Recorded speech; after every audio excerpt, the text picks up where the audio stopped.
नमस्कार दोस्तों, star education में आपका स्वागत है। आज हम आपके सामने फिर उपस्थित हुए हैं एक नए टॉपिक के साथ और नए वीडियो के साथ। आज का टॉपिक है समान हिंदी का। ठीक है दोस्तों, समान हिंदी की हम लोग प्रैक्टिस करेंगे।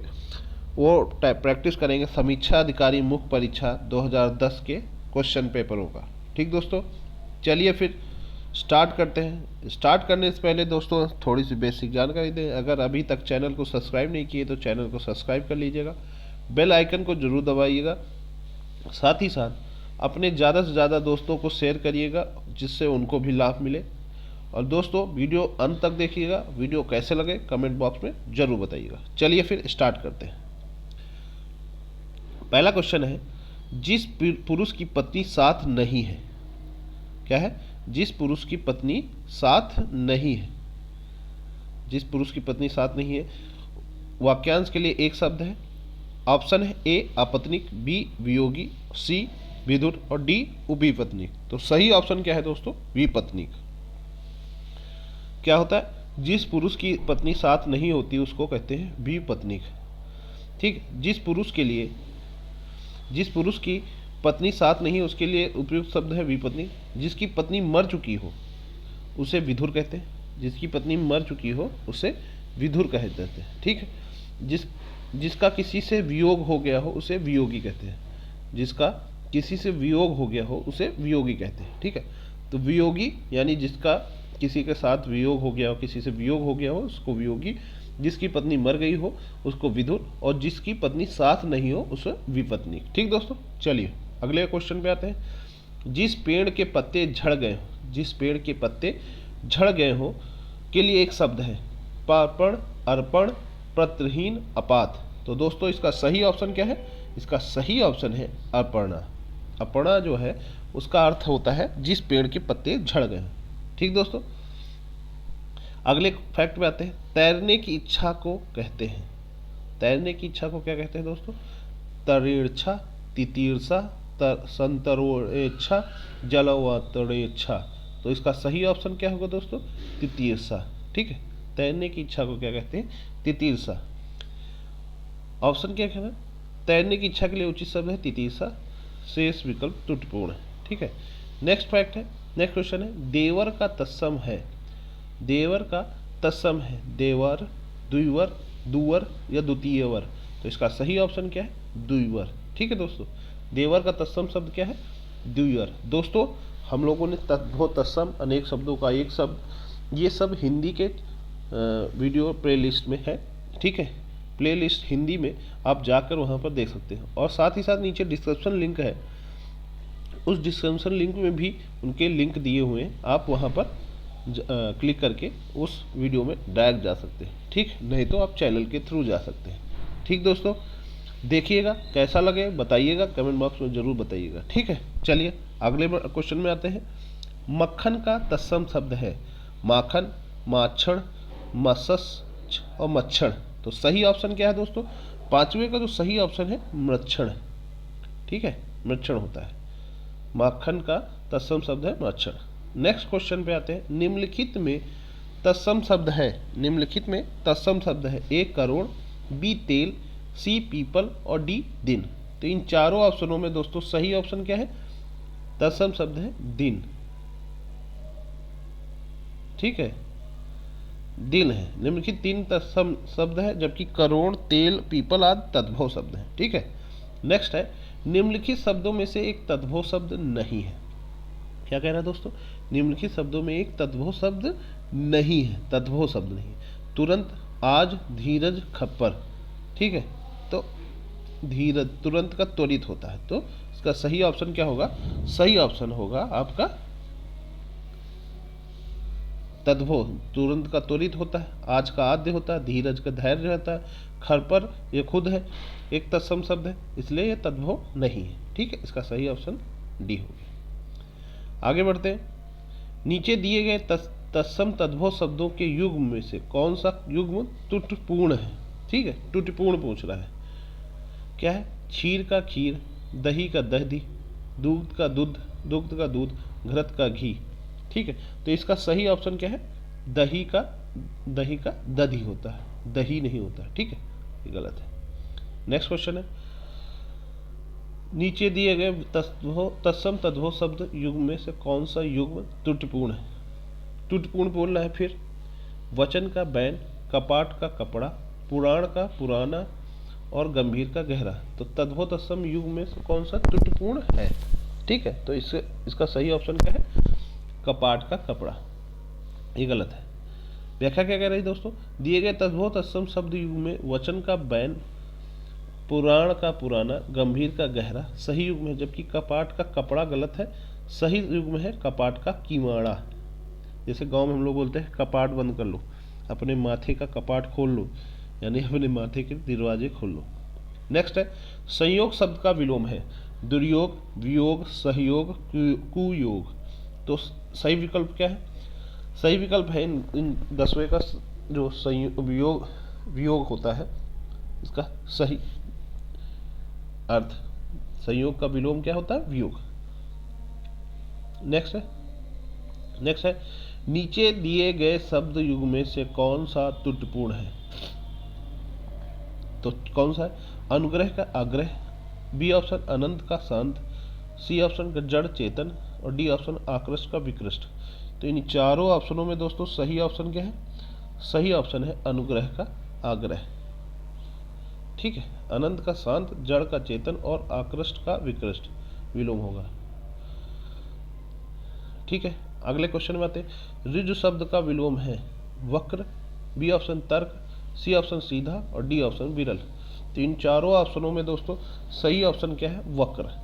ऋजु शब्द का विलोम क्या है? वक्र। चलिए अगले क्वेश्चन में आते हैं। आकलन शब्द का विलोम है ए ऑप्शन विकलन, बी ऑप्शन संकलन, सी ऑप्शन समाकलन और डी ऑप्शन प्राकलन। तो इन चारों ऑप्शनों में दोस्तों सही ऑप्शन क्या है? विकलन। आकलन का क्या होता है? विकलन। ठीक है, आकलन शब्द का विलोम क्या है? विकलन।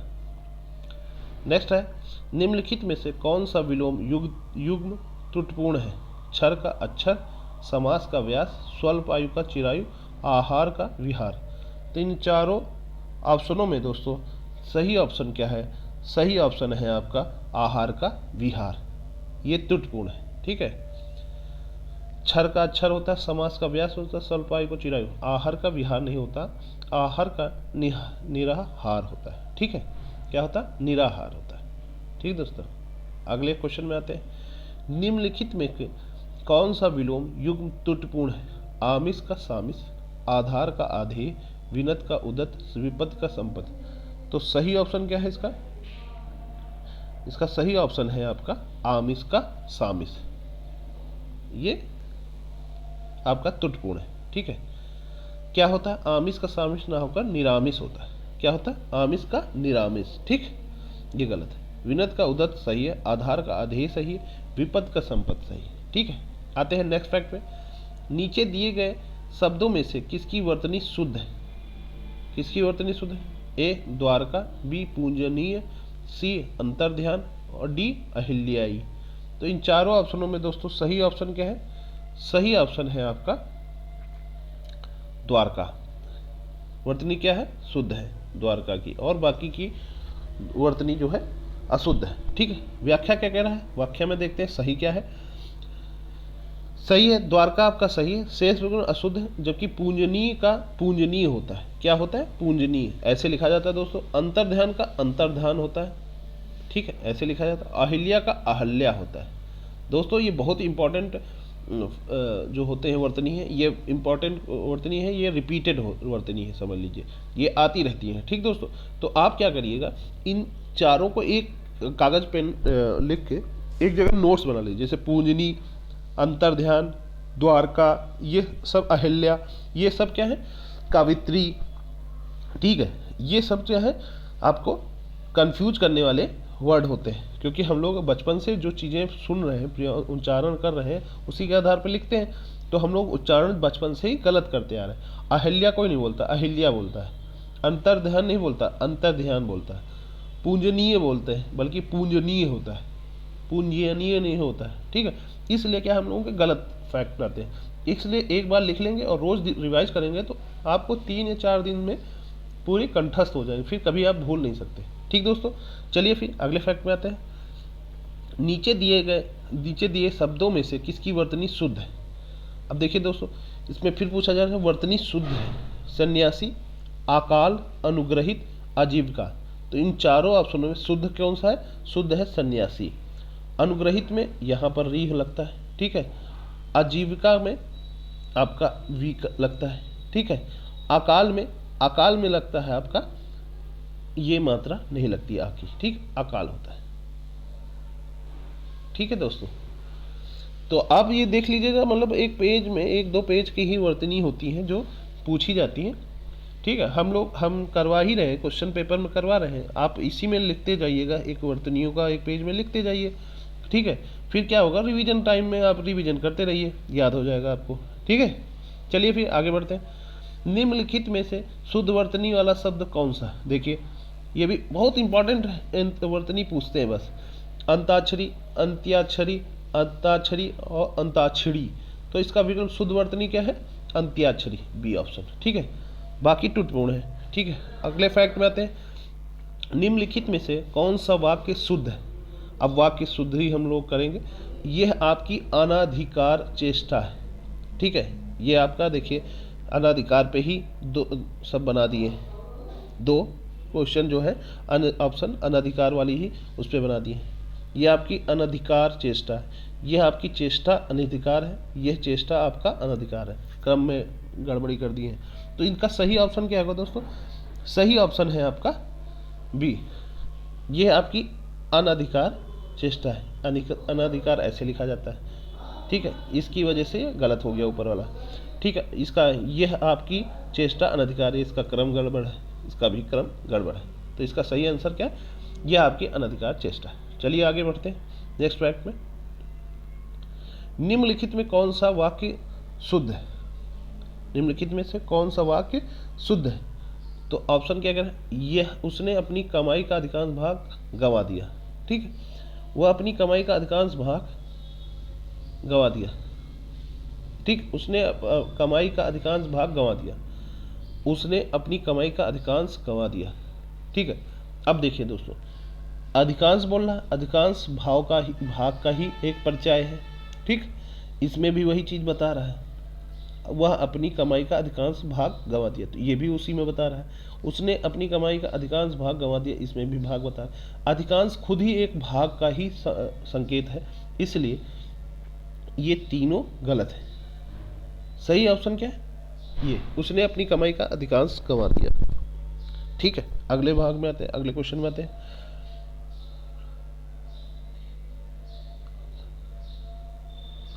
चलिए नेक्स्ट है, निम्नलिखित में से कौन सा वाक्य सही है? क्या कह रहा है? निम्नलिखित में कौन सा वाक्य सही है? श्री राम 14 वर्ष के बाद वन से वापस लौटे। श्री राम 14 वर्ष के बाद वनवास से वापस लौटे। श्री राम 14 वर्ष बाद वनवास से वापस लौटे। श्री राम 14 वर्ष के बाद वन से लौटे। तो इसका सही ऑप्शन क्या होगा दोस्तों? सही ऑप्शन देखने के लिए पहले सही ऑप्शन है श्री राम 14 वर्ष के बाद वन से लौटे। श्री राम 14 वर्ष के बाद वन से वापस लौटे, लौटे भी है वापस भी है, ठीक। श्री राम 14 वर्ष के बाद वनवास से वापस लौटे, इसमें भी वापस और लौटे, इसमें भी वापस लौटे।